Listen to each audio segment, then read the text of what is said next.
After Rafael Trujillo's assassination, many of those involved in the plot were quickly killed. General Antonio Imber Barrera was one of the few survivors among Trujillo's assassins. He would go on to play a crucial role in the Civil War shortly after, but more on him later. For now, I want to introduce you to an important character in this story. In the midst of this chaos, Juan Bosch emerged as a key figure in helping shape the country. Bosch, the founder of the Dominican Revolutionary Party in 1939, was a longtime opponent of Trujillo's regime. Bosch had a long history of resistance, including organizing the failed Cayo Confites expedition in 1947, which aimed to overthrow Trujillo. After its failure, he fled to Venezuela and continued his anti-Trujillo campaign. In Cuba, Bosch played a significant role in Havana's political scene, and later in Costa Rica, he continued his work as a leader of the PRD. Bosch's dedication to social justice and democracy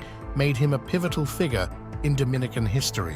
After Trujillo's death, Bosch was elected president in 1962, promising a new era for the Dominican Republic. A passionate nationalist with liberal leanings, Bosch's vision for the Dominican Republic was rooted in progressive ideals. Bosch's government quickly pushed to enact a democratic constitution that guaranteed the activities of all political parties and granted new rights to workers, including a share in company profits. He pushed for families to own homes and established equal rights for all children, regardless of legitimacy. Unfortunately, despite being the first democratically elected president of the Dominican Republic, his time in office only lasted 7 months before being overthrown in a coup. But who were the forces behind this coup, and why did they act against Bosch? The coup was sparked by Brigadier General Elias Wessini Wesson and Antonio Imber Barrera, which was supported by conservative Dominicans. These groups were disturbed by Bosch's failure to suppress communists,